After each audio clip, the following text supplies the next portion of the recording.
भाई मुट्ठी बंद करके, हाथ ऊपर करके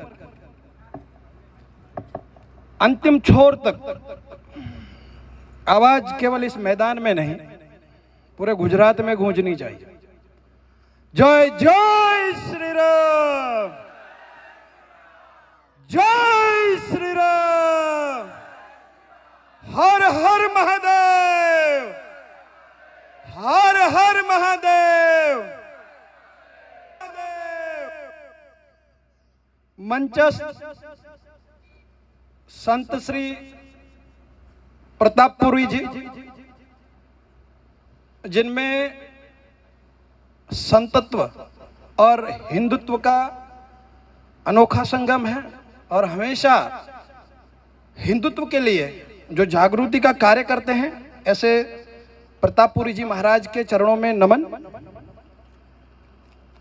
अन्य संत जो विराजमान हैं, हमारे बालकनाथ जी, जगत जीवन बापू जी, पुरुषोत्तम गिरी जी, माया भारती जी, शांतिदास बापू, कल्याणदास बापू, मेघराज जी दादा, हरि सिंह बापू, दिलीप दादा कापड़ी, साथ में जो हमारे राजकीय और सामाजिक अग्रणी हैं, ऐसे माननीय भूपेंद्र सिंह जी, पूर्व शिक्षण मंत्री गुजरात राज्य, आपका भी मैं कच्छ की धरती पर हार्दिक स्वागत करता हूं।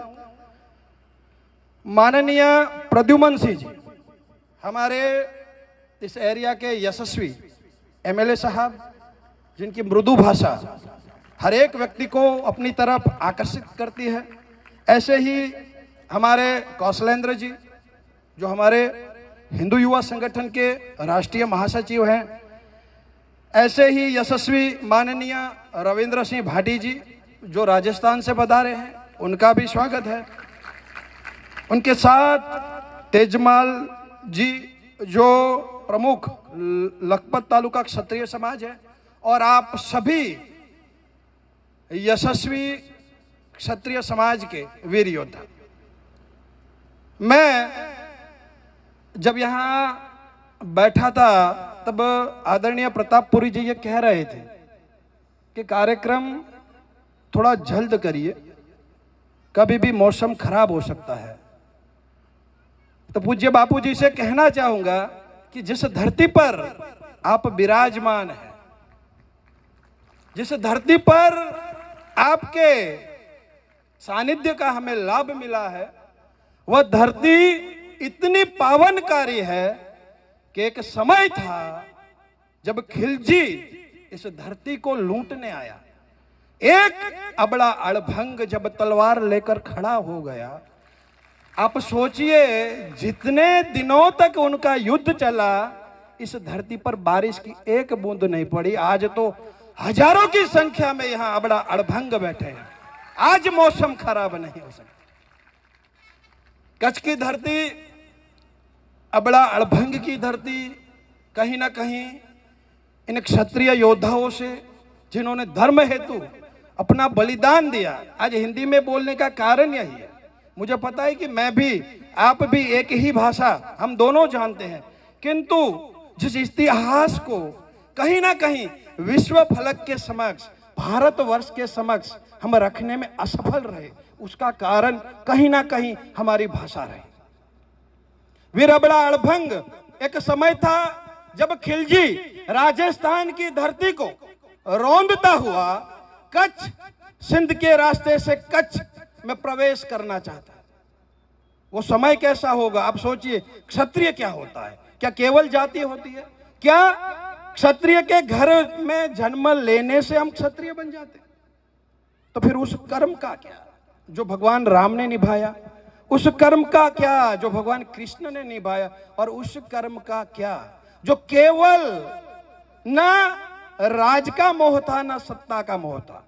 खिलजी के विरुद्ध अबड़ा अड़भंग की कोई सीधी लड़ाई नहीं थी, मात्र और मात्र उन सुमरियों के रक्षण के लिए। स्त्री, अभी जैसे भूदेव ने कहा कि रक्षण बाहु, सनातन की बाहु क्षत्रिय है, और क्षत्रिय अगर ये बाहु कमजोर हो गई तो सनातन कमजोर होगा, और युगे युगे इस समाज को बुद्ध भी दिया क्षत्रिय समाज ने, और जब आताताई इस समाज को रोंदने आए तब हमने कड़ा युद्ध भी दिया। वैसा ही युद्ध अबड़ा अड़भंग ने खिलजी के विरुद्ध लड़ा, मात्र और मात्र स्त्री रक्षा हेतु। आप सोचिए, भारतवर्ष के इतिहास में ऐसा कोई दृष्टांत नहीं है।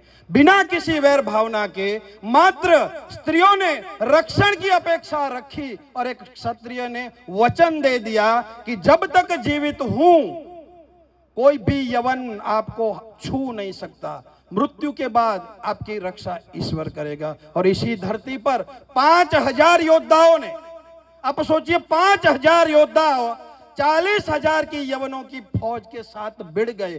पता है कि सामने मृत्यु है, नहीं जीतेंगे, लेकिन वही बात आती है क्षत्रियत्व की कि क्षत्रिय मात्र जाति में जन्मने से नहीं, अगर वो कर्म में नहीं है तो फिर केवल औपचारिकता रह जाएगी। शस्त्र पूजन यहां से करके हम चले जाएंगे, पर वो कर्म में नहीं आएगा। वैसा ही कर्म अबड़ा अड़भंग ने निभाया।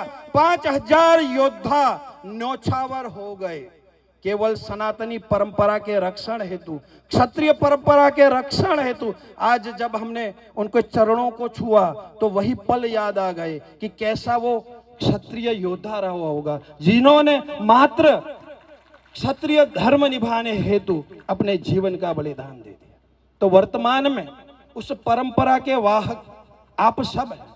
लोकतंत्र है, तलवारों का जमाना नहीं है, किंतु समय समय पर हमें अपने कर्तव्य को याद करना पड़ेगा। और उस कर्तव्य को याद करवाने के लिए हमारे पास भी विपुल इतिहास है। कच्छ का जो इतिहास है, यह पश्चिमी सीमा है, यह भारत का प्रवेश द्वार है। अगर यह प्रवेश द्वार कमजोर होता तो आज भारत की सीमा कच्छ नहीं होती, मेरे हिसाब से अहमदाबाद होता, यहां से सातलपुर होता। अगर यहां के योद्धाओं ने कड़ी टक्कर नहीं दी होती इन तुर्कों को, तो यह क्षेत्र भी आज पाकिस्तान के साथ विलय हो गया होता। तो इस क्षेत्र के रक्षण के लिए जब हमने अनगिनत योद्धाओं का बलिदान दिया है, तो एक बात और मुझे याद आती है, क्योंकि इतिहास अगर आपको याद नहीं दिलाया जाएगा तो आप इतिहास कहीं अन्य का ढूंढेंगे। आपके जिन पूर्वजों के आप वंशज हैं, उन्होंने इतना महान कार्य किया है कि आपको इतिहास ढूंढने की कहीं आवश्यकता ही नहीं है। एक माता, आप सोचिए धर्म का महत्व कच्छ में कितना रहा। एक माता एक पुत्र को जहर दे देती है। एक समय था कच्छ में, रायधन जी नाम के एक राजा ने धर्म परिवर्तन किया था भूज की घाटी पर। आप सोचिए मंदिरों का विध्वंस उनके द्वारा हो रहा था, तब राजमाता ने, उनकी सग्गी जनता ने यह सोचा कि ऐसा पुत्र पाकर मैं इस देश को, इस कच्छ को, इस धर्म को मिटने नहीं दूंगी।